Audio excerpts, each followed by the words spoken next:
Que la paix, la grâce, la miséricorde et l'amour de Dieu soient votre partage, très chers compatriotes, dans les noms puissants et glorieux de notre Seigneur Jésus-Christ. L'exode de bois depuis Tyr jusqu'à Jaffo, audio numéro 25. Passons à la lecture des Saintes Écritures. Deuxième livre des Chroniques, chapitre 2. Je commence la lecture au 3e verset. Salomon envoya dire à Huram, roi des Tyr, « Fais pour moi comme tu as fait pour David, mon père, à qui tu as envoyé des cèdres afin qu'il se bâtit une maison d'habitation. Voici, je lève une maison au nom de l'Éternel mon Dieu pour la lui consacrer, pour brûler devant lui les parfums odoriférants, pour présenter continuellement le pain des propositions et pour offrir les holocaustes du matin et du soir, des sabbats, des nouvelles lunes et des fêtes de l'Éternel notre Dieu, suivant une loi perpétuelle pour Israël. La maison que je vais bâtir doit être très grande, car notre Dieu est plus grand que tous les dieux. Verset 8e, envoie-moi aussi du Liban des bois, des cèdres, des cyprès et des santales, car je sais que tes serviteurs s'entendent à couper les bois du Liban. Voici, mes serviteurs seront avec le tien.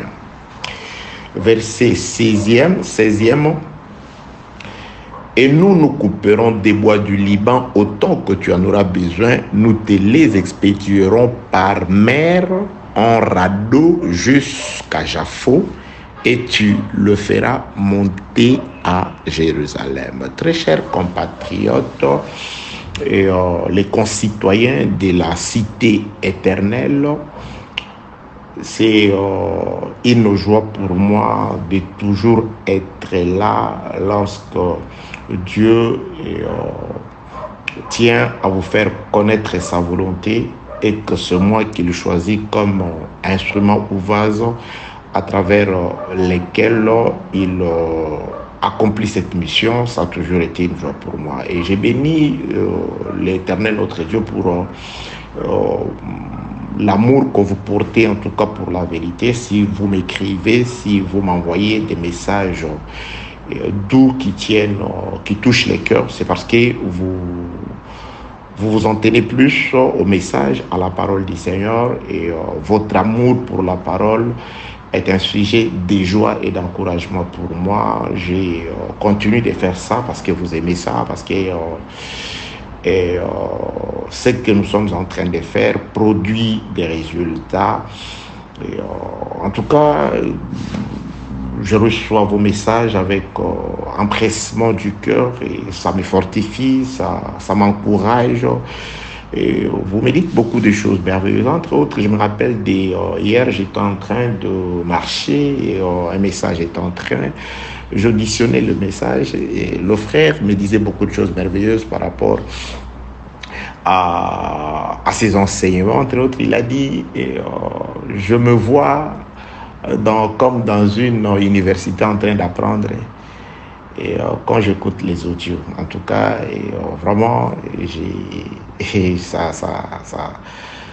ce n'était pas la première fois que j'entendis un témoignage de ce genre. Donc, je ne peux que bénir Dieu.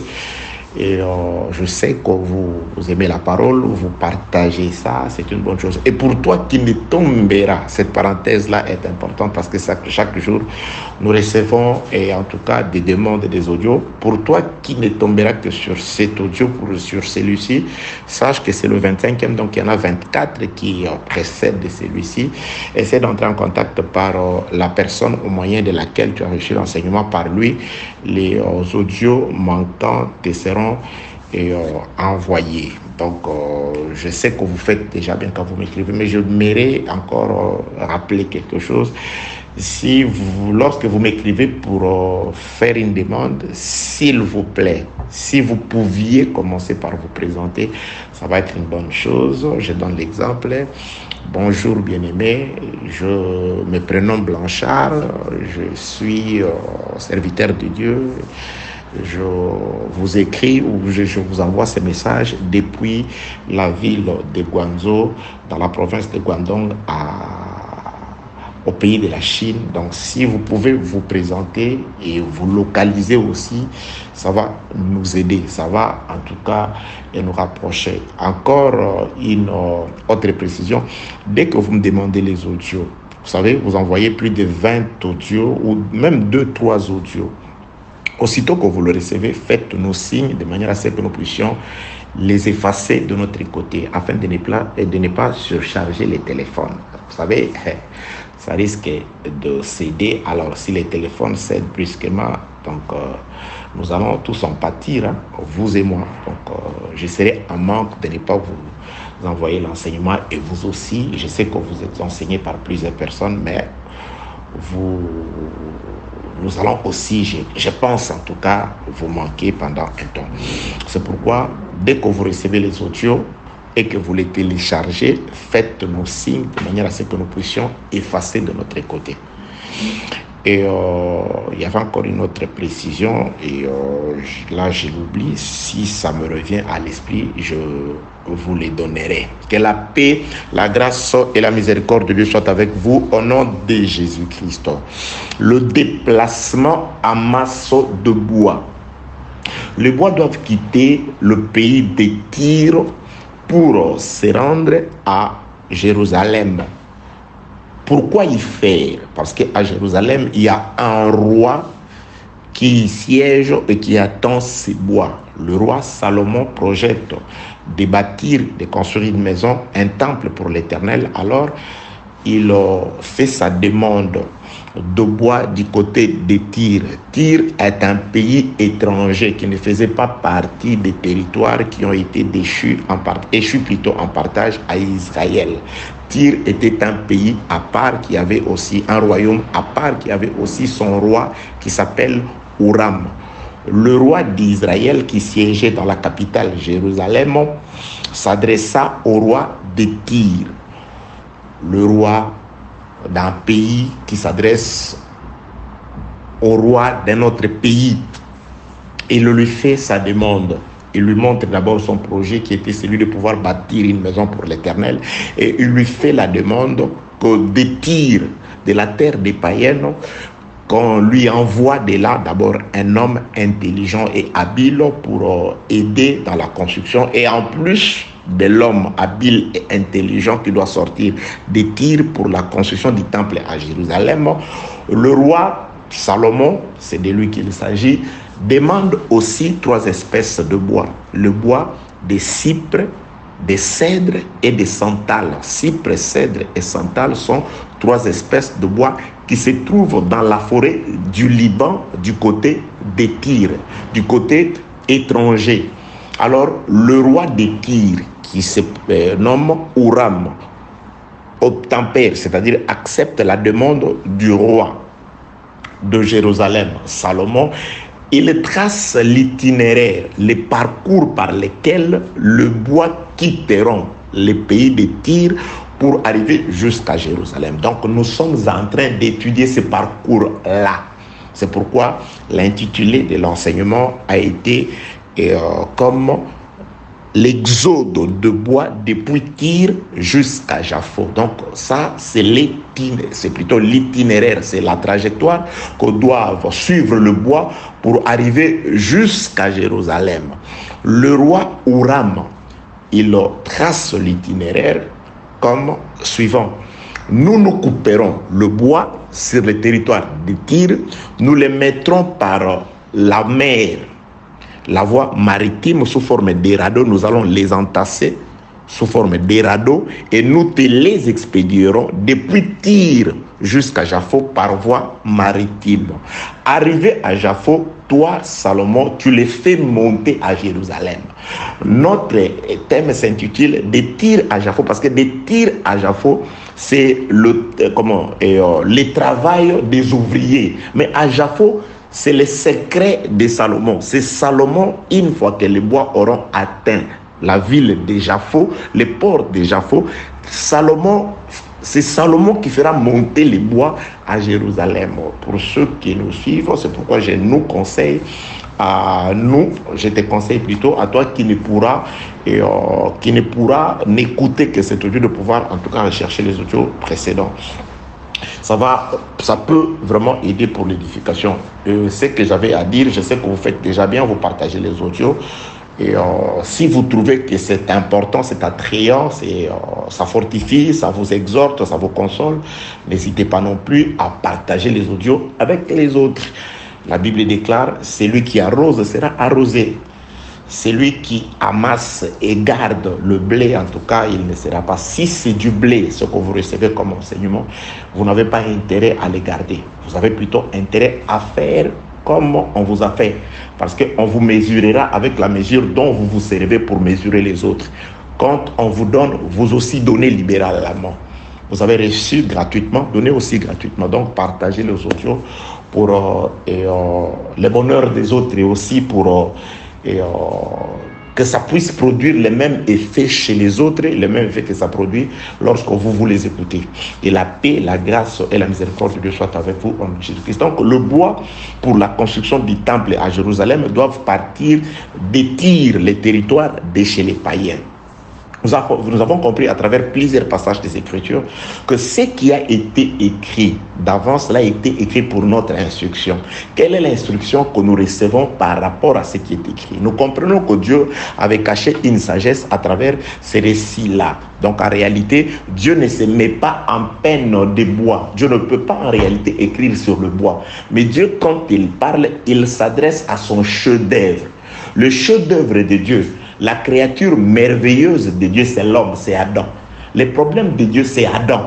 Ce que Dieu a perdu, c'est Adam. Parce que Adam est parti avec quelque chose qui appartient à Dieu. Adam, c'était la poussière d'en dehors du jardin, mais Dieu a ajouté à cette poussière quelque chose qui est sorti de lui. C'est pourquoi Dieu est jaloux de son esprit. Bien-aimé, si tu as l'esprit de Dieu, si tu as le véritable souffle de Dieu, par l'enseignement, Dieu te cherchera où que tu sois. C'est pourquoi quand il est venu, Dieu avait soufflé dans Adam. Il n'avait jamais soufflé dans Ève. Il cherche, Adam, Adam, où es-tu? Dieu est jaloux. Dieu veut conserver ce qui est à lui. Rien de tout ce qui sort de Dieu ne peut se perdre. C'est pourquoi, quelle que soit la colère de Dieu vis-à-vis d'Adam et que Dieu l'ait chassé, où qu'il soit allé, Dieu envoyait toujours des gens pour aller chercher Adam. Des prophètes sont sortis pour aller chercher Adam. Parce que Adam est parti avec quelque chose qui ne lui appartenait pas. Lorsque Dieu chassait Adam, il lui a laissé le souffle qui est sorti de lui. Parce que Dieu a formé Adam de la poussière. Il a soufflé dans ses narines. Dieu a retiré quelque chose de lui. Il l'a mis dans Adam. C'est pourquoi, bien-aimés dans le Seigneur, si vous avez la grâce de bien prêcher, si vous avez un don agréable, il ne faut pas vous enorgueillir. C'est quelque chose qui ne vous appartient pas. Dieu vous l'a donné par amour, par compassion. C'est pourquoi on appelle ça don. Quelque chose de gratuit. Vous ne méritez pas. Dieu vous a jugé digne de vous offrir ça. Nous ne méritons pas. C'est pourquoi nous voulons toujours être habités par ces sentiments d'humilité, ces sentiments de disponibilité. C'est pourquoi nous rendons toujours disponibles, quelle que soit l'heure, quand vous nous écrivez. Si on n'est pas vraiment apte à répondre, en tout cas, nous nous efforçons. Quoique les messages, il y en a vraiment beaucoup, mais nous nous efforçons. Il nous arrive parfois de pouvoir chercher quel est le message auquel on n'a pas répondu. Je sais certes qu'il y a de ces messages auxquels on n'a pas répondu parce que les messages se sont accumulés et on a oublié. Donc, portez-nous dans le cœur. Si vous sentez qu'il s'est passé une semaine sans qu'on puisse, même 2 jours sans qu'on puisse vous répondre, en tout cas, n'hésitez pas à nous rappeler. Oh, apôtre, j'ai déjà rappelé 2 fois. Rappelez toujours. Portez-nous dans le cœur, nous vous aimons. Le fait tout simplement de faire ce travail, c'est un signe d'amour, de reconnaissance, de gratitude vis-à-vis de Dieu qui nous a donné de pouvoir vous donner. Donc si Dieu ne m'avait rien donné, je ne me serais pas non plus mis sur la table afin de pouvoir distribuer ça avec vous. Donc je ne cherche qu'à fructifier les talents que je reçois de Dieu. Que la paix, la grâce et la miséricorde de Dieu soient avec vous au nom de Jésus-Christ. Donc nous étions en train de parler de l'amour d'Adam, de Dieu pour Adam. En soi, Dieu ne recherche pas dans la terre. Dieu veut juste rechercher dans récupérer dans le corps d'Adam son souffle. C'est pourquoi l'enlèvement, c'est l'éclatement de la terre. C'est l'éclatement du vase des terres dans lequel se trouvent les trésors qui est le souffle de Dieu. C'est ça l'enlèvement. C'est le divorce, le véritable, entre ce qui est temporaire, entre ce qui est terrestre, charnel, éphémère, et ce qui est éternel, bien-aimé. Nous portons un trésor dans ces vases de terre. Nous portons l'esprit du Dieu vivant. Et cet esprit, pour les prédestinés, est stimulé par l'enseignement. Oui, bien-aimé, il y a des gens qui m'appellent et ils disent, je ne te connais pas, j'ai juste entendu dans un groupe. Mais je me suis dit, non, celui-là, c'est mon frère. Et voilà, on ne s'est jamais vu, mais on se parle comme si on a grandi ensemble. On se parle comme... Oui, c'est ça l'amitié véritable. Jésus-Christ, quand il appelle ses disciples amis, ce n'était pas par rapport à leur appartenance. Non, non. Il dit, parce que je vous ai révélé les secrets. C'est parce que nous avons maintenant un esprit commun. Nous avons une connaissance commune. Nous avons un centre d'intérêt commun. Bien-aimés, c'est pourquoi je vous appelle compatriotes. Nous appartenons à la patrie céleste. Nous sommes concitoyens d'une cité éternelle. Une cité éternelle où Jésus-Christ est roi. Donc, c'est-à-dire nous sommes ambassadeurs sur la terre de cette cité-là. Que la paix de Dieu soit avec vous au nom de Jésus-Christ. Ne sera enlevé que celui en qui se trouve l'Esprit de Dieu. Donc, Dieu ne recherche qu'Adam. Dans les jardins, il n'y avait pas qu'Adam. Il y avait Adam, il y avait aussi des animaux. Dieu ne recherche pas les animaux. Des hommes animaux, Dieu ne vous recherche pas. Dieu recherche Adam. Adam, où es-tu? Mais je t'avais placé là. Je viens, je ne te trouve pas. T'es où? C'est pourquoi lorsqu'un enfant de Dieu se perd, Dieu le cherche. Parce que Dieu est jaloux de son esprit.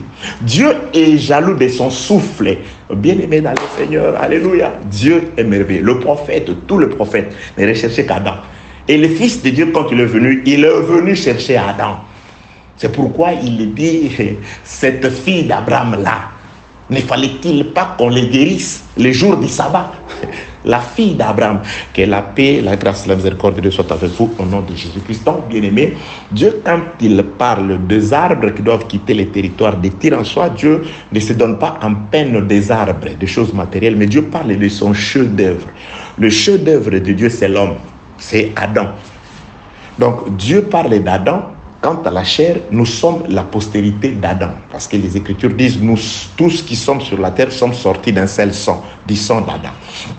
Alors, nous sommes nés dans le monde. Nous avons participé par la première naissance au péché adamique, à la nature terrestre, à la nature diabolique. Nous étions, de par notre nature, de par nos œuvres, le fils de la perdition.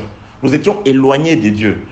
Nous étions éloignés du temple véritable de Dieu. Il fallait que Dieu vienne nous chercher. C'est pourquoi Jésus-Christ, et plutôt Salomon, va envoyer chercher les bois qui sont à Tyr. Mais ces bois-là sont connus de son père. Je ne rentre pas, beaucoup de détails en tout cas ont été donnés dans les audios précédents. Donc voilà, le bois qui représente les hommes doivent partir du monde.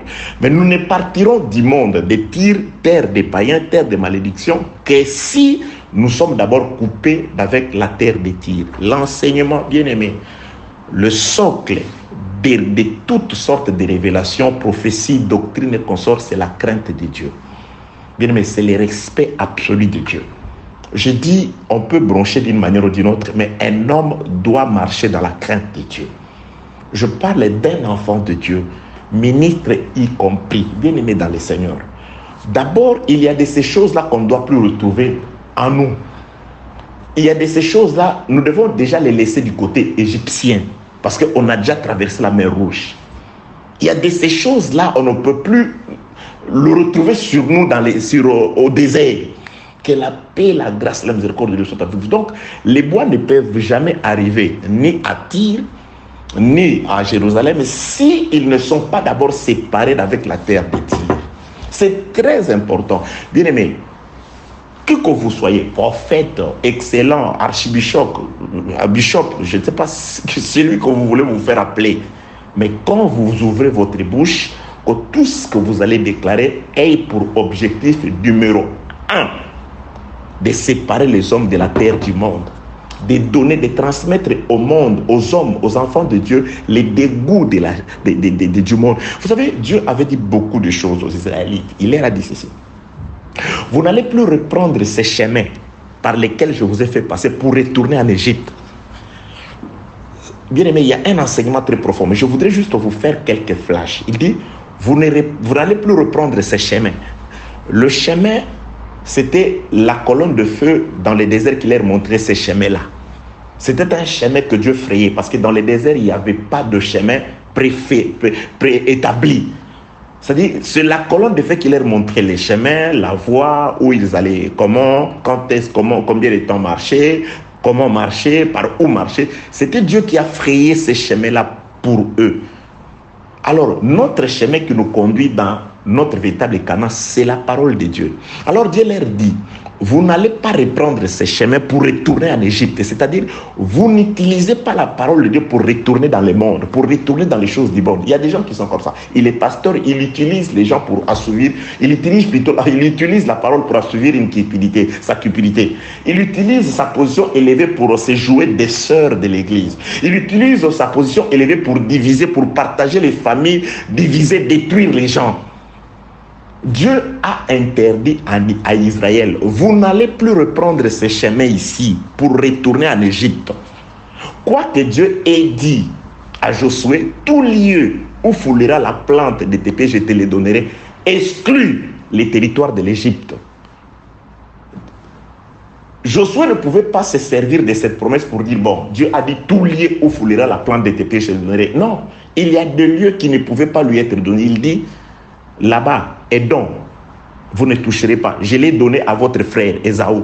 Les tout liés de Dieu, c'est par rapport au territoire de Canaan. Tout m'est permis, c'est par rapport à la parole. Parce qu'il y a de ces gens, quand ils disent tout m'est permis, mais tout n'est pas utile.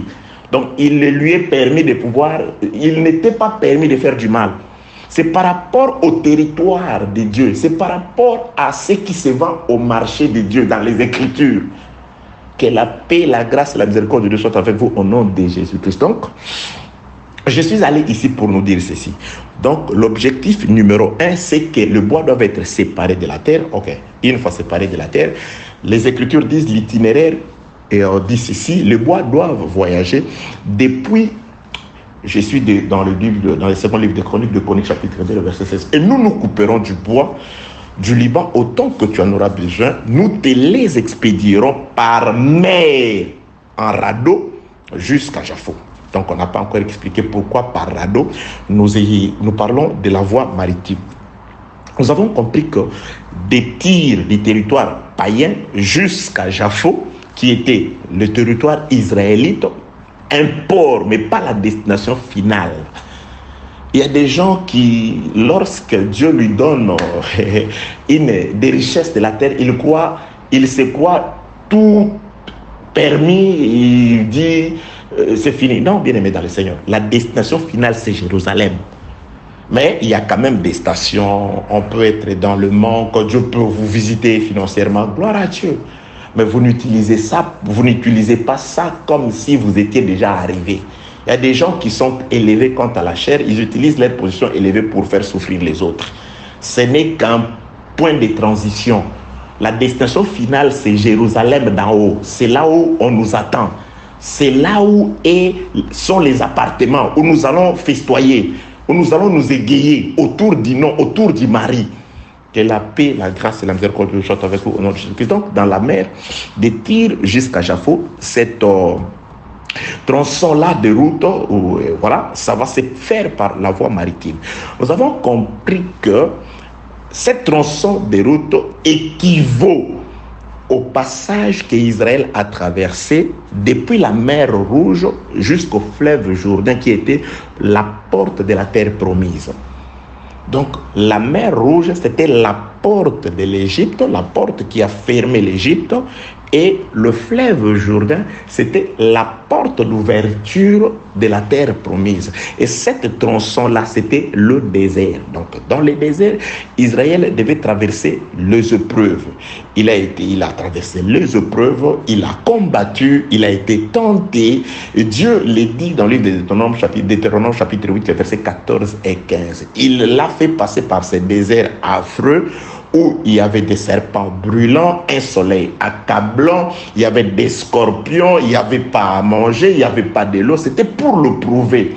Donc, ces territoires-là, cette tronçon-là, mer Rouge jusqu'au fleuve Jourdain, c'est l'école de Dieu, où Dieu enseigne sa loi au peuple, où Dieu enseigne sa volonté au peuple, où Dieu prépare son peuple, Dieu équipe son peuple, Dieu habille son peuple, Dieu sépare son peuple de tout ce qui était égyptien, de tout ce qu'ils avaient reçu comme connaissance, comme bien matériel et spirituel en Égypte. Ça doit rester au désert.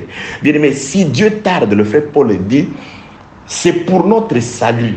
Donc il est en train de tarder, comment ça traîne un tout petit peu pour que nous ayons le temps d'être préparés, que nous nous soyons débarrassés de tout ce qui est mondain, de tout ce qui est charnel, de tout ce qui est terrestre, que tout le vieil homme soit détruit, que nous soyons séparés d'avec tout ce qui est terrestre, que la paix, la grâce et la miséricorde de Dieu soient avec vous. On enregistre. Donc, cette tronçon-là, vous comprenez, cette tronçon-là, parce que les psaumes 80, attendez, psaume 80, le verset 8. Laissez-moi chercher. Psaume 80. Okay. Psaume 80. Ok, Psaume 80, le verset 8, il est écrit. Tu avais arraché de l'Égypte une vigne et tu as chassé les nations pour la planter. Dans ces psaumes ici, les psalmistes le frère Asaph est en train de prophétiser.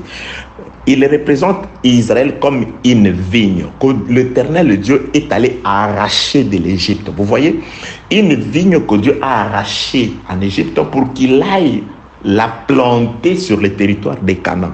Avant de la planter, il a chassé certainement les nations, il a planté. Donc, Israël, ici, prophétiquement, le frère Asaph, poussé par le Saint-Esprit, il prophétise représentant Israël comme un arbre que Dieu lui-même est allé arracher sur le territoire égyptien.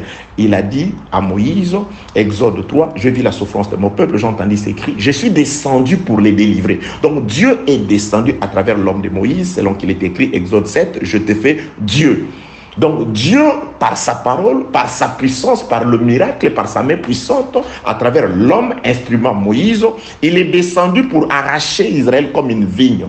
Il l'arrache, il va la planter sur notre territoire. C'est pourquoi, Exode 19, il dira, je vous ai porté sur mes ailes d'aigle, jusqu'au chez moi, vers moi. Donc Dieu porte les peuples et bien aimés dans le Seigneur, les élus tels que nous sommes là, nous nous voyons naturellement marcher. Mais en soi, c'est Dieu qui nous porte par son esprit, à travers sa parole, à travers la puissance de Dieu. C'est lui, même si nous combattons dans la victoire, c'est grâce à Dieu, que la paix de Dieu soit avec vous au nom de Jésus-Christ. Pourquoi suis-je allé dans le psaume 80, verset 8? Je voudrais dire ceci. Lorsque Dieu arrache Israël comme une vigne sur le territoire égyptien, il les fait passer par un désert pour aller le planter à Canaan. Et lorsque Salomon fait arracher aussi à travers les serviteurs son peuple, les 3 espèces de bois, sur le territoire tyrien, l'équivalent de l'Égypte du monde, pour les conduire à Jérusalem. Vous voyez le même parcours. C'est pourquoi j'ai dit, les parcours maritimes correspondent au parcours que Israël a fait traverser, a passé depuis le fleuve, la mer Rouge, jusqu'à Jourdain. Ce parcours-là, rempli d'embûches. Et pour confirmer cela, quand le roi Huram écrit, il dit, bon, ça va, le bois partiront par voie maritime. Mais nous comprenons par la suite que le bois, lors de leur traversée par la voie maritime, il rencontre différentes difficultés en cours de route. Donc ce n'est pas une navigation tranquille. Il y a des obstacles, il y a des embûches. La preuve en est que Jésus-Christ nous montre le même récit à travers ses faits et gestes. C'est pourquoi nous disons que Jésus-Christ n'a pas seulement enseigné à parole. Même ses gestes et faits, c'était de l'enseignement pour nous. Dans le livre de Marc, chapitre 4, le verset 35, il s'adresse à ses disciples. Il dit, allons vers l'autre bord. Donc, ils doivent aussi traverser la mer d'un bord à un autre. Ils ont commencé paisiblement leur voyage, mais au milieu du parcours s'éleva le flot, la tempête, qui avait pour dessein, projet de pouvoir les engloutir dans la mer. À tel enseigne que le flot de l'eau commençait déjà à entrer dans la barque pour les entraîner dans la mer. Ils devaient faire naufrage. Alors, c'est alors que Jésus-Christ s'élève et il va parler à la mer 2 fois.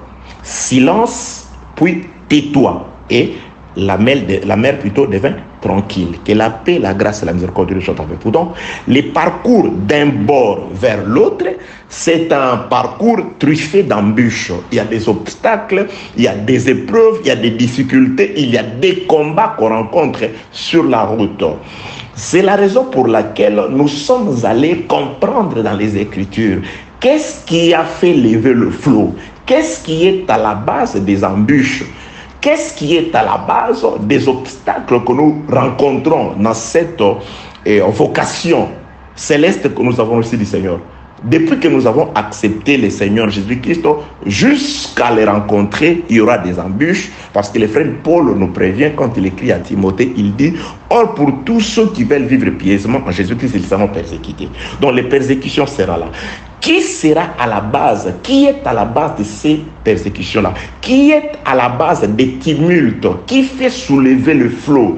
Qui fait élever les tempêtes afin de pouvoir chercher à nous faire un naufrage, à nous noyer, à nous entraîner dans le zoo de la mer, à nous ramener en Égypte? C'est qui?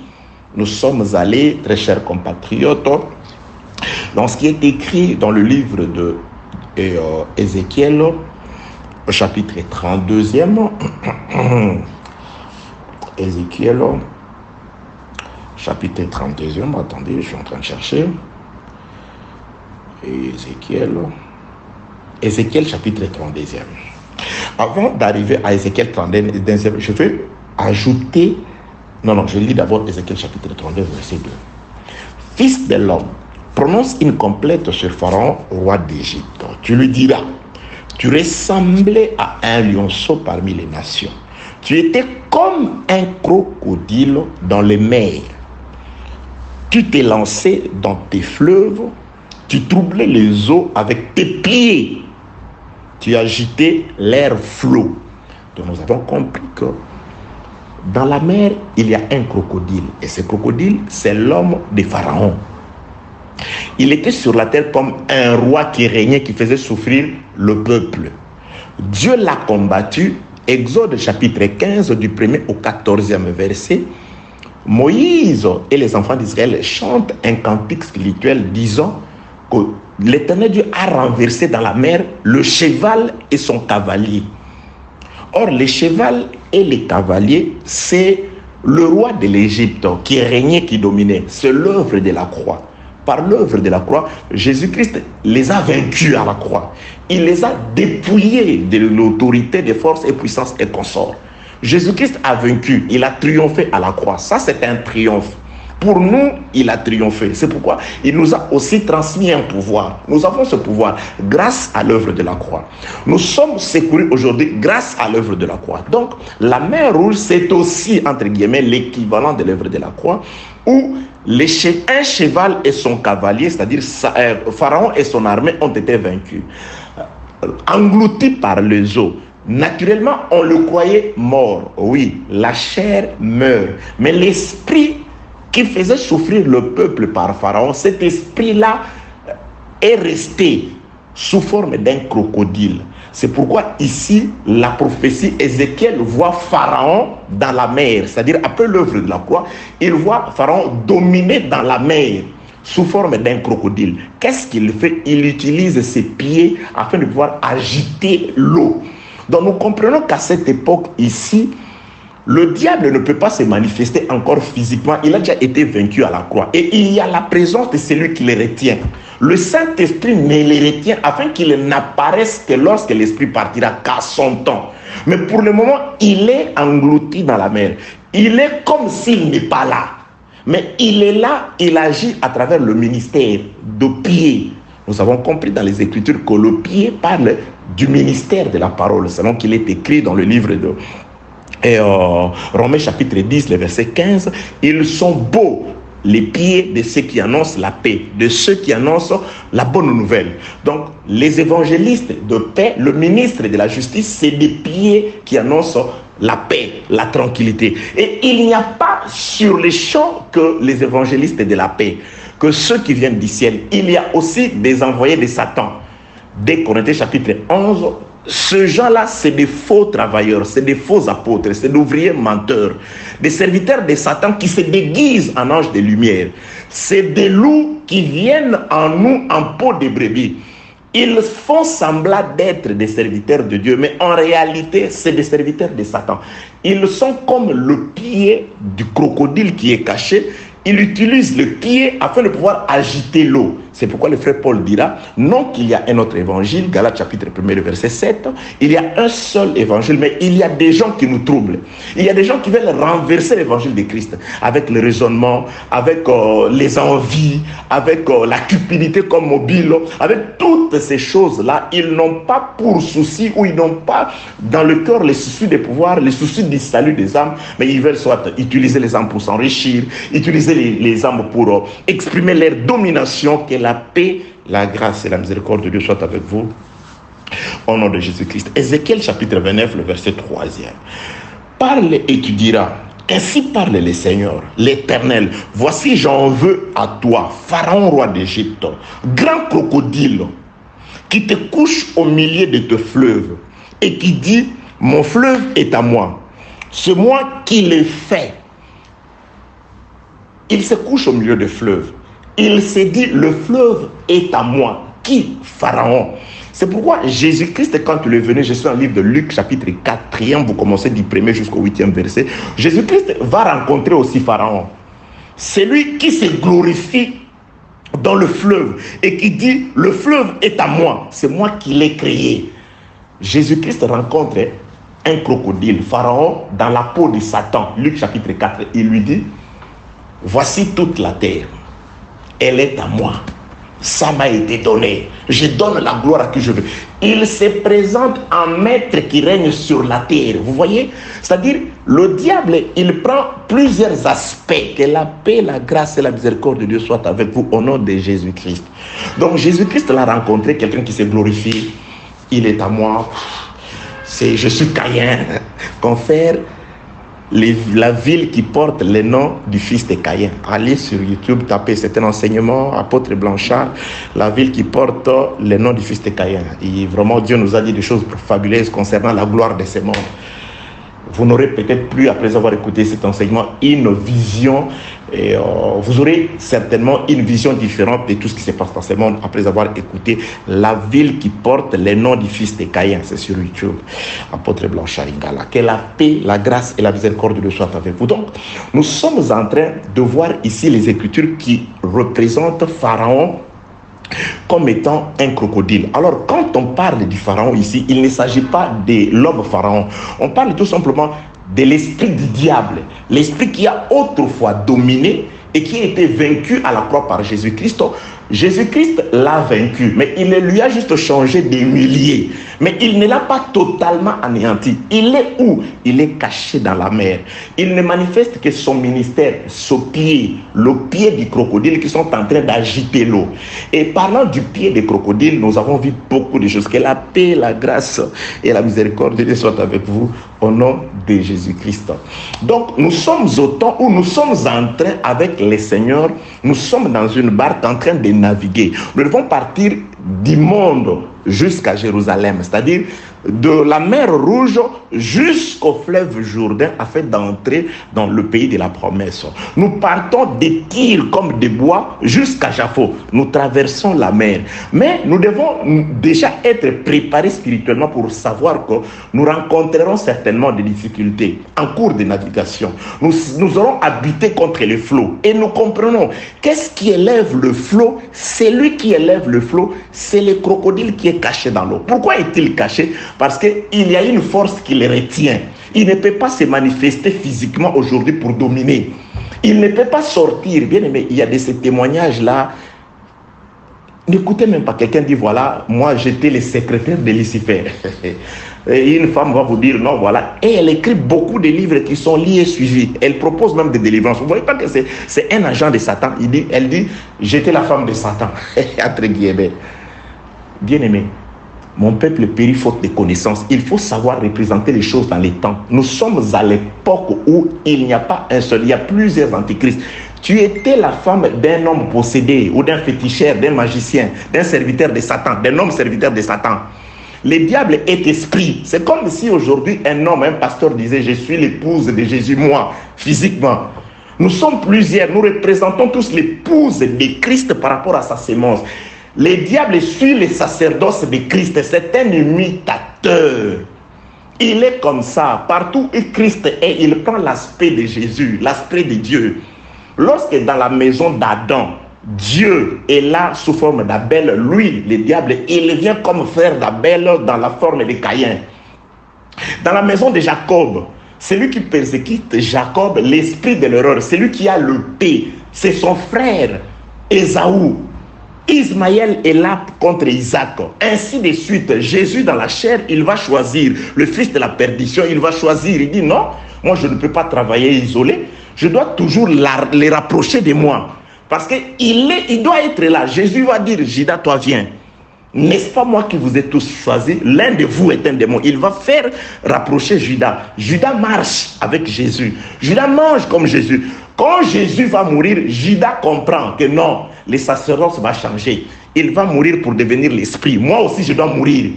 Il meurt à peu près au même moment. Et aujourd'hui, une femme célèbre, je mettais des cités, leurs noms, ils sont nombreux, ou elles sont nombreuses. Moi, j'étais la femme de Satan. Moi, j'étais la femme de Lucifer. N'importe quoi. Écoutez pas. Donnez pas vos oreilles à ces choses-là. Il est écrit qu'un antéchrist vient. À ce moment, il y en a plusieurs. Qui sont ces antéchrists? Ce sont ceux qui renversent l'évangile de Jésus par des raisonnements, par des choses un peu semblables. C'est des faux docteurs, c'est des faux pasteurs. Christ agit par eux. Dès qu'on était chapitre 11, ces ministres se déguisent en ministres, en apôtres de Christ. Qu'est-ce qu'ils annoncent? Un autre Jésus. Un autre esprit qu'il faut recevoir aux gens. Un autre évangile. Vous voyez vraiment quelqu'un, vous entendez quelqu'un parler, vous dites, mais ça c'est un autre évangile. Ce n'est pas l'évangile de Jésus-Christ. Vous voyez quelqu'un recevoir un esprit, vous dites, mais ça c'est quel esprit? Ça c'est quel esprit qui fait que un pasteur soit aussi impudique comme ça? Qui soit aussi avide comme ça? L'avarice dans un homme, vous comprenez, la cupidité, elle est de qui? Que la paix, la grâce et la miséricorde de soit avec vous au nom de Jésus-Christ. Donc, il y a la présence du crocodile. Le crocodile est caché, mais il présente le mystère de l'iniquité aujourd'hui qui agit, mais sous forme de pied. Parce que lui est retenu. Frère Paul écrit, il attend son temps. Pour le moment, il est empêché. La présence du Saint-Esprit qui agit par l'épouse, à travers cet enseignement, ça l'empêche de se manifester. Pourquoi est-ce qu'on ne doit pas être attaqué si on dit ces choses, si on vous présente ces choses, si on ramène les choses dans l'ordre? Nous avons un cheval et son cavalier. C'est pourquoi je vous avais dit le jour où j'ai tenté de nous expliquer Apocalypse chapitre 6, qu'il n'y a pas 4 chevaux et 4 cavaliers. C'est le même cheval et le même cavalier, mais dans des dispensations différentes. On montre ces différentes facettes. C'est comme les 4 êtres vivants. En soi, c'est Christ lui-même, mais dans des rôles différents, dans des dispensations différentes. Le diable copie, il imite toujours. Non, voilà, aujourd'hui, la ville de Satan, c'est quoi ça? C'est Rome, comment ça s'appelle déjà? Vatican. Bien aimé, ce n'est pas physique. Si Vatican est la cité du diable aujourd'hui, c'est quoi la cité de Dieu aujourd'hui? Parce que c'est la similitude.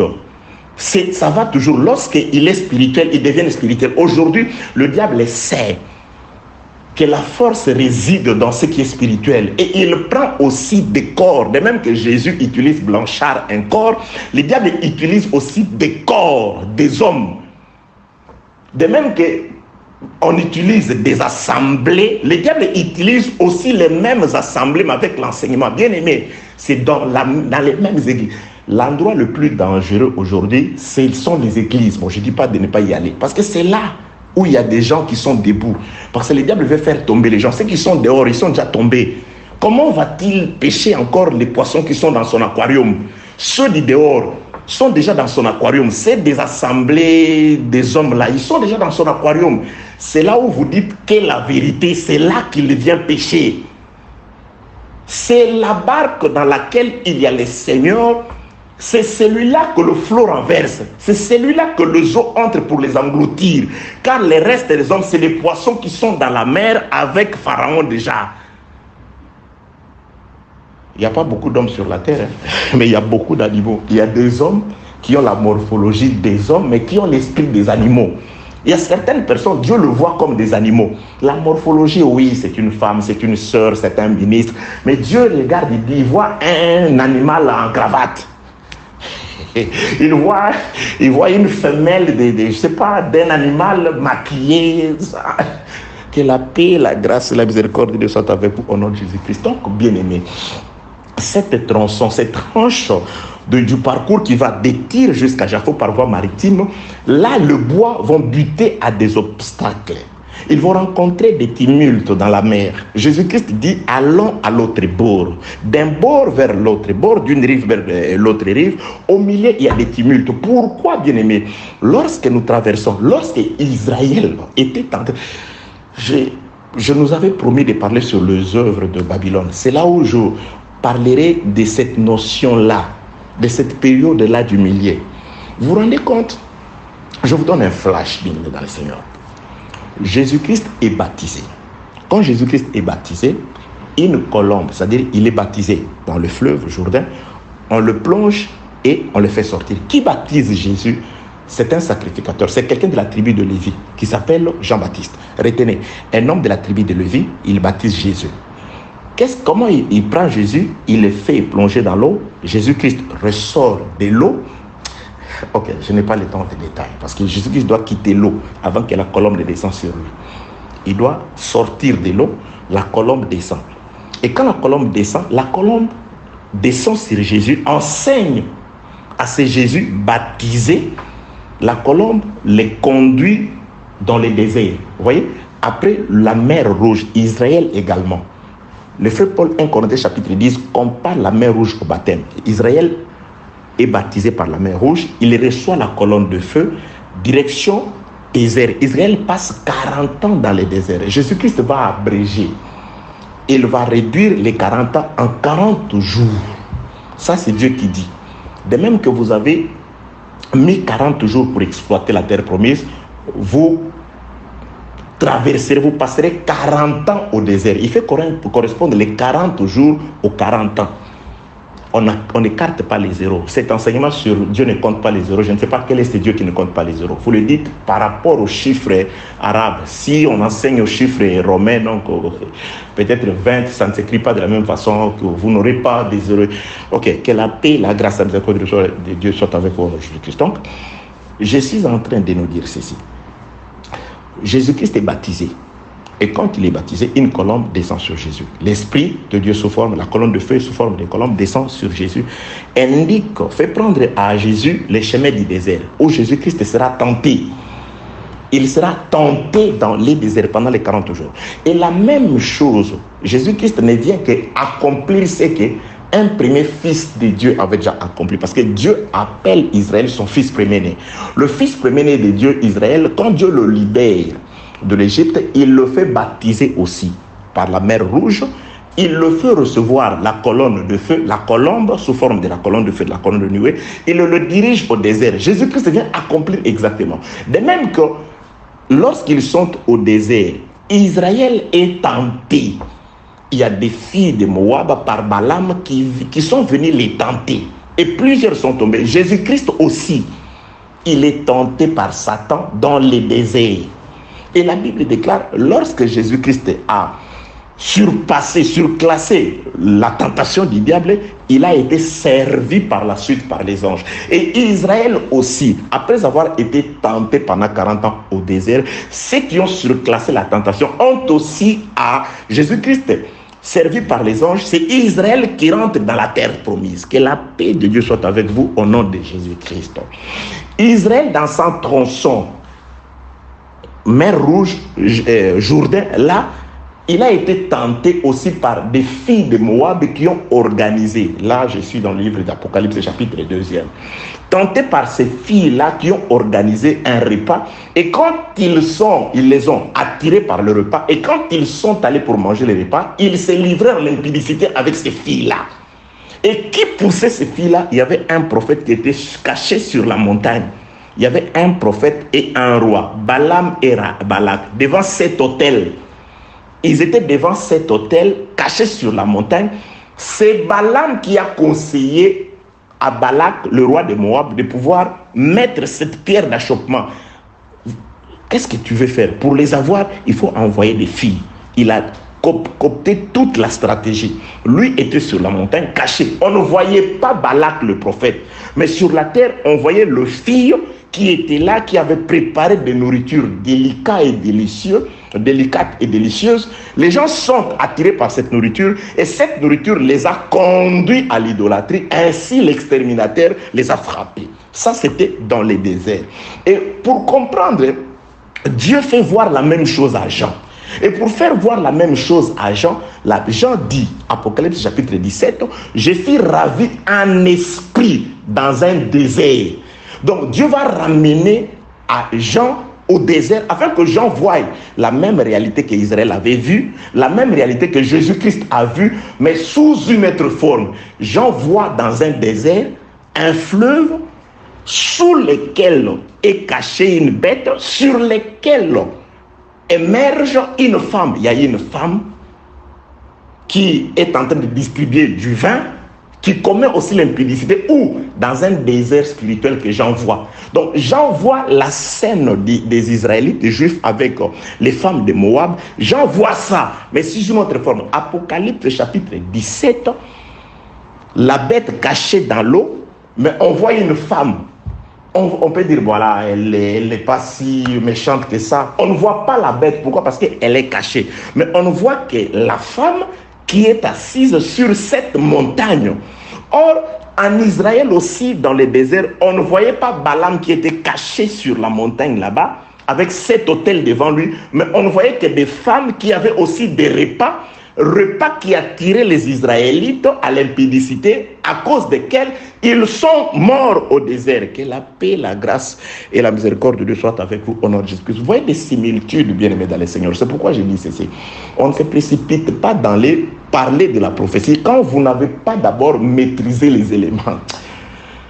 Que Dieu soit loué. Alléluia.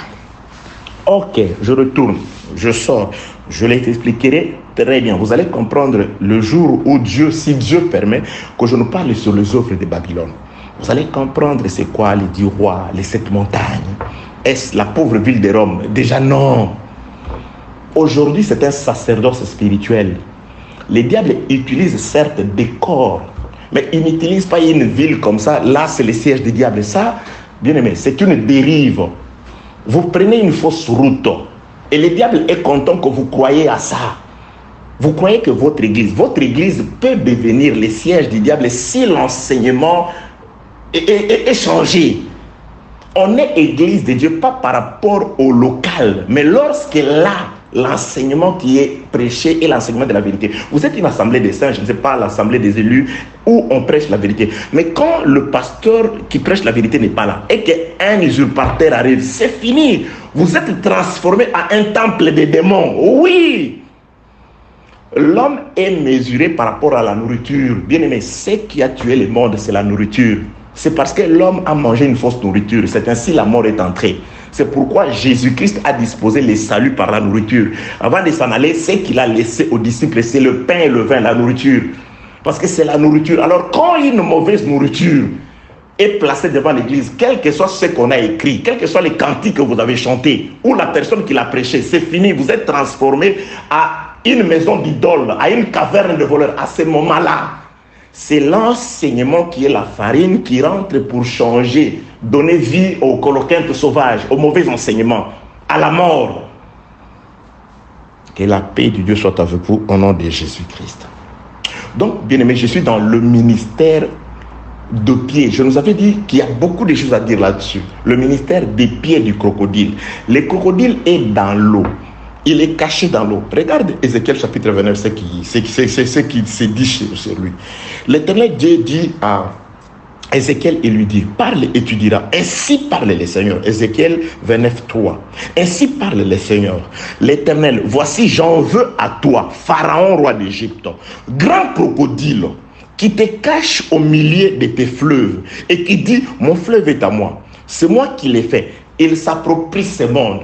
Le monde est, même les apôtres, ils comprennent, ce monde, il est sous le pouvoir du diable. Jésus-Christ l'appelle, les princes de ce monde viennent. C'est le grand crocodile. Il est caché dans la mer. Qu'est-ce qu'il fait? Il ne peut pas émerger, il ne peut pas sortir totalement à ce moment. Il ne peut pas sortir. Mais qu'est-ce qu'il utilise? Il utilise le pied. Et le pied sont en train de pouvoir bouger les eaux. Ils sont en train de pouvoir soulever les eaux. Ils cherchent avec objectif de pouvoir faire des naufrages à certaines personnes. À tel enseigne que le frère Paul, il regarde, il dit, ces gens-là, quelques-uns ont fait naufrage par rapport à la foi. C'est-à-dire, ils ont été engloutis par les eaux. Pourquoi? À cause des tumultes, à cause des faux enseignements. Faire naufrage par rapport à la foi, c'est accepter un faux enseignement. C'est prendre la dérive par un autre enseignement. C'est accepter de boire les eaux dérobées. C'est accepter de manger le pain des mystères que présente cette femme stupide. Que la paix, la grâce et la miséricorde de Dieu soient avec vous au nom de Jésus-Christ. Et ces crocodiles-là, un jour, on les fera sortir. Attendez, psaume 73, non, 70. Ok, psaume 74, le verset 14, voilà. Tu as écrasé la tête du crocodile. Tu l'as donné pour nourriture au peuple du désert. Donc, la nourriture au peuple du désert. Donc, ces crocodiles-là, on écrasera sa tête. Oui, l'œuvre de la croix, c'est aussi de manière spirituelle, le crocodile a eu sa tête écrasée. Mais il sera anéanti totalement lorsque le Seigneur reviendra dans sa gloire, dans cette bataille qu'on appelle la bataille d'Armageddon. Il viendra anéantir les crocodiles. Quel est ce crocodile-là? Il s'agit de celui qui, les Écritures présentent comme Pharaon. Là, Pharaon, c'est le diable. Il a régné, il a été vaincu à la croix, il a été envoyé dans la mer, et là, dans la mer, il est retenu par la puissance du Saint-Esprit. Il ne peut plus se manifester comme Pharaon avec toute son armée. Mais qu'est-ce qu'il utilise? Il utilise comme Jésus le pied. Le pied sont là. Ok, Luc au chapitre 8, le mystère du pied. Le pied. Luc au chapitre 8. Qu'est-ce que le Seigneur nous dit concernant la parabole du semeur? C'est là où je vais finir en tout cas. Luc au chapitre 8, je commence ma lecture au 4e verset. Luc chapitre 8, le verset 4. Une grande foule s'étant assemblée plutôt, et des gens étaient venus des diverses villes auprès de lui. Jésus dit cette parabole. Un semeur, écoutez-moi très bien. Alléluia. Oh, gloire à Jésus. Un semeur est sorti pour s'aimer. Qu'est-ce que nous sommes venus chercher ici? Nous sommes en train de voir les différentes manifestations du ministère de l'iniquité à travers le pied des crocodiles qui est caché dans l'eau. Comment ces pieds sont en train d'embrouiller ceux qui sont appelés à traverser d'un bord vers l'autre. Nous qui sommes censés quitter Tyr pour aller à Jaffo afin de rencontrer Salomon qui doit nous amener de Jaffo jusqu'à Jérusalem. Mais pendant ce parcours-là, comme des bois dans l'eau, il y a le crocodile. Il est certes retenu, mais il a un ministère, le pied, comme Jésus a ses ministres qui travaillent pour la justice. Lui, il agit comme mystère de l'iniquité. Il est pas le ministère, mais le mystère, parce que le ministère sera manifesté. Mais aujourd'hui, c'est sous forme de mystère, sous forme cachée. il utilise le pied. Jésus-Christ aussi pour manifester le mystère, parce que nous avons le mystère de la piété et le mystère de l'iniquité. L'iniquité, c'est aussi le contraire de la piété. Le mystère de la piété avec Jésus-Christ qui se manifeste aujourd'hui sous forme d'enseignement par le ministère. Et nous avons le ministère de l'iniquité qui se manifeste aussi sous forme d'enseignement par ces faux apôtres de Satan qui se déguisent en apôtres de Christ. Ils veulent troubler l'évangile de Jésus. Ils veulent renverser l'évangile, la vérité de Jésus-Christ. Alors, nous cherchons ce ministère, les différentes manifestations du ministère de pied du crocodile, le mystère du diable, le mystère de l'iniquité qui agit déjà.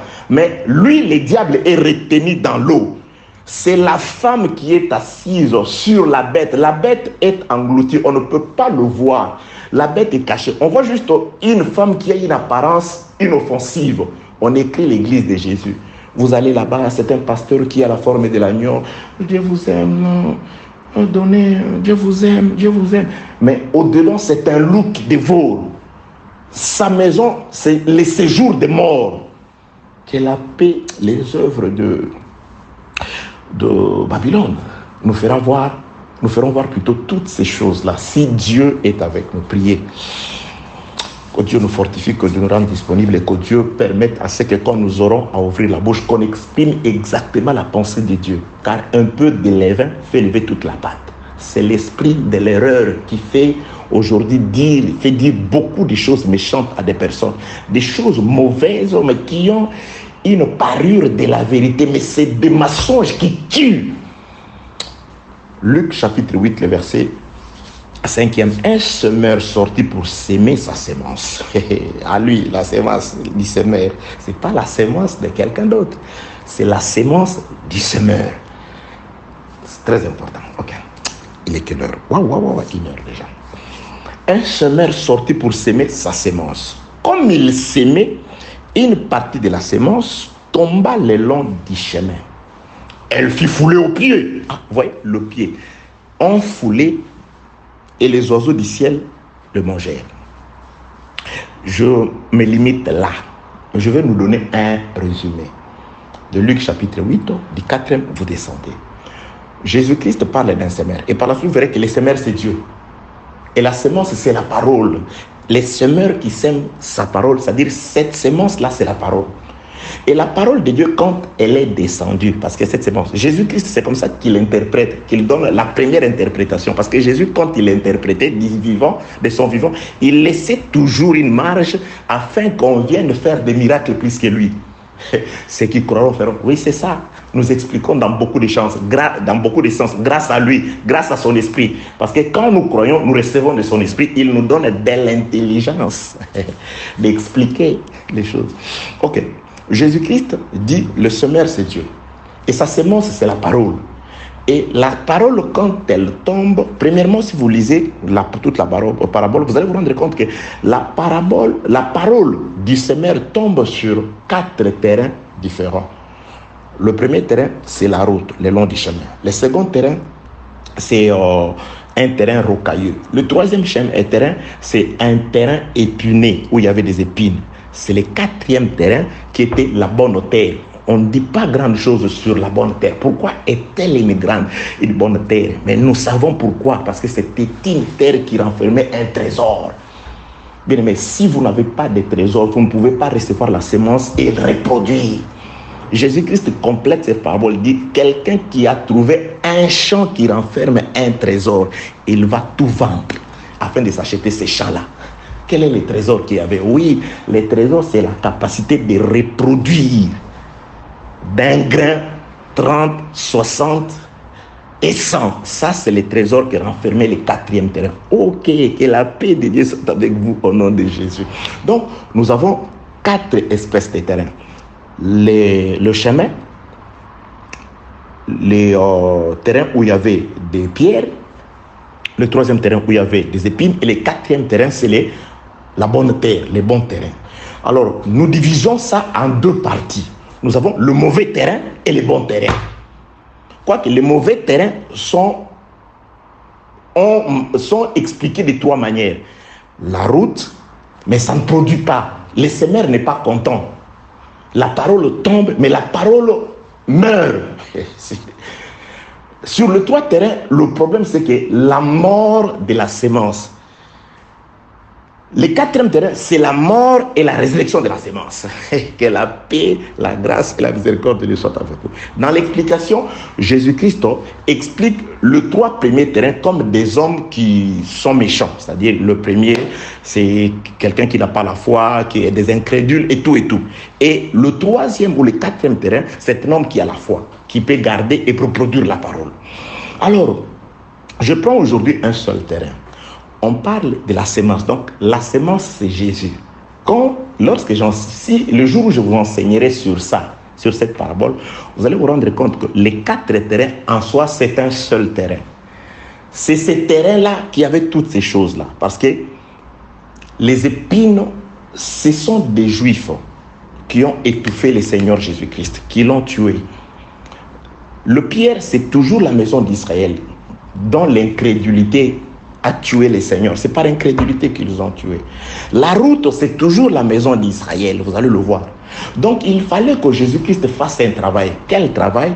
Le travail de pouvoir débarrasser la route des pieds qui peuvent écraser la sémence. Parce que si vous débarrassez la route de ces pieds qui écrasent la sémence, c'est fini, la sémence va produire. Si vous venez arracher les épines du second terrain, la sémence n'aura pas de problème. Si vous voulez, vous venez arracher le pierre du troisième terrain, la sémence va produire. Donc le quatrième terrain, c'est tout simplement les trois premiers terrains sur lesquels on a travaillé. Il fallait que quelqu'un vienne, qu'il puisse débarrasser le premier terrain de la force qui étouffe la sémence, c'est-à-dire le pied, combattre contre le pied, vaincre le pied, afin de laisser les champs libres à la sémence.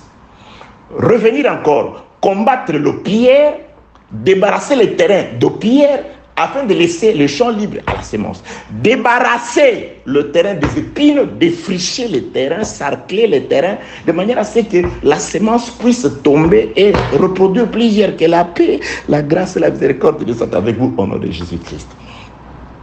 Qu'est-ce que je suis en train de chercher? Je suis en train de chercher Luc chapitre 8, verset 5. Un semeur sorti pour semer. Sa semence, comme il semait sa semence, une partie de la semence tomba le long du chemin. Et elle fit fouler aux pieds, et les oiseaux du ciel la mangèrent. Les oiseaux du ciel ne peuvent pas manger la semence si la semence n'est pas d'abord foulée aux pieds. Donc, il faut que Dieu utilise le pied pour écraser la semence afin que les oiseaux du ciel puissent trouver de la nourriture. Donc si les oiseaux du ciel peuvent trouver la nourriture aujourd'hui, c'est parce que Dieu a utilisé Satan qui est entré dans Judas. Judas a trahi les seigneurs, les Juifs poussés par l'esprit de l'erreur se sont emparés de Jésus, ils l'ont écrasé. Aujourd'hui, nous, les oiseaux du ciel, on peut manger la semence. Mais qui a enlevé les seigneurs? C'est pourquoi dans l'explication, Jésus-Christ dira: la sémence, c'est la parole qui est entrée dans certains cœurs. Le diable est venu enlever. Jésus-Christ est allé dans le territoire d'Israël. Le diable, par Judas, enleva la sémence. Quoique c'était la volonté de Dieu. Dieu a permis, parce que le semeur, c'est Dieu. Il savait que sur cette terre-là, il y a des épines, ça ne sortira pas. Mais c'était plutôt une instruction pour nous. Dieu l'a fait pour nous instruire, pour nous enseigner. Que la paix, la grâce, la miséricorde de Dieu soient avec vous. Je disais ceci, nous sommes en train de comprendre le mystère, le mystère de pied, le pied qui trouble les eaux, le pied qui combat ceux qui sont dans la barque avec le Seigneur. Alors ici, nous voyons que la sémence, lorsque la sémence est tombée sur la route, les longs de la route, cette sémence a été écrasée par le pied, le même pied. La sémence, c'est la parole, bien-aimé. Jésus-Christ, quand il est allé dans la maison d'Israël, la route, ça devient le pied comment? Je suis dans le livre de Psaume 142. Psaume 142. Il y a déjà un enseignement que j'avais fait là, mais cet enseignement-là, il n'est pas sur YouTube. Le cœur de l'insensé est à sa gauche, le cœur du sage est à sa droite. Donc c'est un enseignement. Je ne sais pas, il y a des... À cette époque-là, je ne sais pas si je partageais déjà l'enseignement à tout le monde, mais je crois qu'il y a des frères qui en ont cet enseignement-là. Ils peuvent nous les renvoyer, comme ça on va le partager avec les autres bien-aimés. Psaume chapitre 142, je suis en train de chercher. Psaume chapitre 142, le verset, je commence au troisième verset. Psaume chapitre 42, verset 3. Quand mon esprit est abattu au-dedans de moi, toi tu connais mon sentier. Et sur la route où je marche, ils m'ont tendu un piège. Alléluia. Il y a un chanteur congolais qui a chanté ça. C'est un cantique que j'aimais. Malheureusement, heureusement, c'est la lettre 20. Il y a là la nourriture pour les oiseaux. Oui, là. Donc, on doit d'abord écraser la sémence afin que les oiseaux trouvent la nourriture. Gloire soit rendue à Dieu, parce que Satan est entré dans Judas. Judas, accompagné des sacrificateurs, ont écrasé la sémence afin que nous, les oiseaux du ciel, puissions trouver la nourriture aujourd'hui. Alors là, essayons de voir ce qui est caché, la nourriture cachée pour nous. Et Psaume chapitre 142, verset 3, quand mon esprit est abattu autour de moi, ça c'est le Seigneur qui parle, là c'est une prophétie, c'est Jésus-Christ. Je lui raconte, quand mon esprit est abattu autour de moi, toi tu connais mon sentier. Sur la route où je marche, ils m'ont tendu un piège. Donc là, c'est la sémence qui parle. Sur la route, vous voyez la parabole du semeur. Un semeur sort, il sème sa sémence, il sème sa propre sémence. Jésus sorti du Père.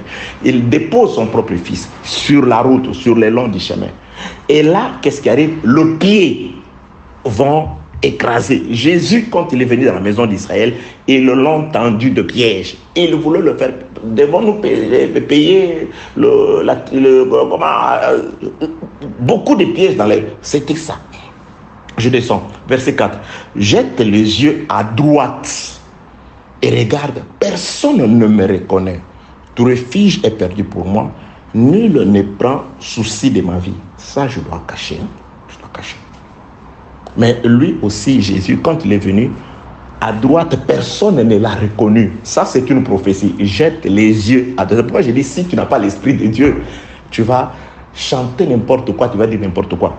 Écoutez, jette les yeux à droite et regarde. Personne ne me reconnaît. Qui? La sémence, à droite, personne ne l'a reconnu. C'est pourquoi je dis, le cœur du sage est à gauche, le cœur du sage est à droite, le cœur de l'insensé est à gauche. Ecclésiaste chapitre 10, verset 2e. Donc, à droite, personne n'a reconnu la sémence. À droite. Oh, à droite, ça veut dire quoi? Ézéchiel. Ah oui, Ézéchiel. À droite. Ézéchiel. Ézéchiel chapitre 21, verset, cherchons, verset 22. Le sort qui est dans sa droite désigne Jérusalem, où l'on devrait dresser des béliers, commander les carnages et pousser des cris de guerre. On dressa les béliers contre les portes, on les leva des terrasses et on formera des retranchements. Je retiens ceci. Ézéchiel chapitre 21, verset 22. Le sort qui est dans sa droite désigne Jérusalem. Rentrons dans le livre de Psaume, notre livre de Psaume 142. Jette les yeux à droite et regarde, personne ne me reconnaît. Bien aimé, il faut faire savoir faire le mariage d'écriture. Donc, quand on jette les yeux à droite et on regarde à droite, personne ne reconnaît la sémence. Quand il est allé à droite, c'est-à-dire à Jérusalem, personne ne l'a reconnu là-bas. Il n'était pas reconnu. C'est pourquoi ils lui ont tendu le piège. Ici, le frère David, il représente Jérusalem comme la route. Il dit, sur la route où je marche, ils m'ont tendu un piège. Le piège qu'ils ont tendu au Seigneur, c'était quoi? C'était la présence d'un lion. Je n'ai pas le temps. Le livre de Proverbes dit, les paresseux disent, je n'irai pas dehors car il y a un lion sur la route. Il y avait un lion sur la route. Quelle route? la route qui est la droite, où on ne reconnaît pas la sémence. À droite, c'est le sort qui désigne Jérusalem. À Jérusalem, en Israël, ils ne l'ont point reconnu. Quand ils ne l'ont point reconnu, ils ont laissé les lions qui parlent de la colère. Il doit mourir selon notre loi. Nous étions tous enfermés par crainte du lion qui était dehors, de la mort. Mais lui, dehors, il a affronté les lions. Et il est mort par la loi, à cause de la loi. La sémence a été écrasée.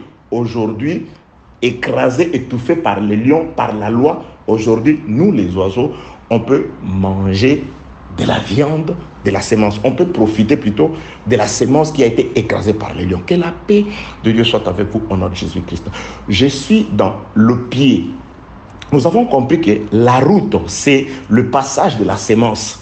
C'est là où la sémence a été écrasée. Et la route sur laquelle Jésus a marché, on lui a tendu des pièges. Et cette route, c'est aussi la droite, où personne ne l'a reconnu. Jette les yeux à droite et regarde, personne ne me reconnaît. Il n'a pas été reconnu là-bas à Jérusalem. Et nous, aujourd'hui, on le reconnaît. Il est à gauche, vers chez nous, on le reconnaît. Parce que nous sommes des insensés. Lorsque les cœurs... Ok. Que la paix de Dieu soit avec vous au nom de Jésus. Ah oui. Dieu est merveilleux. Oh, le temps, non, je vais finir. Alors, voyez, le pied du crocodile. Le même pied du crocodile qui travaille aujourd'hui, ça c'est le ministère aussi qui hier a écrasé, n'a pas supporté la présence de Jésus quand il était venu sur la terre. Et aujourd'hui, le même esprit, le même pied aujourd'hui est en train de travailler, de combattre la sémence. Donc, ce sont ces pieds-là qui ont combattu le Seigneur Jésus-Christ. Et Paul dit, ce sont ces juifs-là. C'est aujourd'hui cette forme de l'esprit. Il y a ces esprits-là qui étaient dans ces hommes qui ont combattu Jésus quant à la chair, qui ont combattu les apôtres. C'est le même esprit qui agit aujourd'hui dans les faux prédicateurs, dans ces hommes-là qui combattent la vérité, que la paix, la grâce et la miséricorde de Dieu soient avec vous, qui renversent la vérité de Christ, qui veulent bouleverser l'évangile de Jésus-Christ, qui sèment des troubles comme s'il y avait plusieurs évangiles. Or, il n'y en a qu'un seul. Que la paix, la grâce et la miséricorde de Dieu soient avec vous au nom de Jésus-Christ. Nous allons continuer. Que celui qui a créé le ciel et la terre vous bénisse au nom de Jésus-Christ.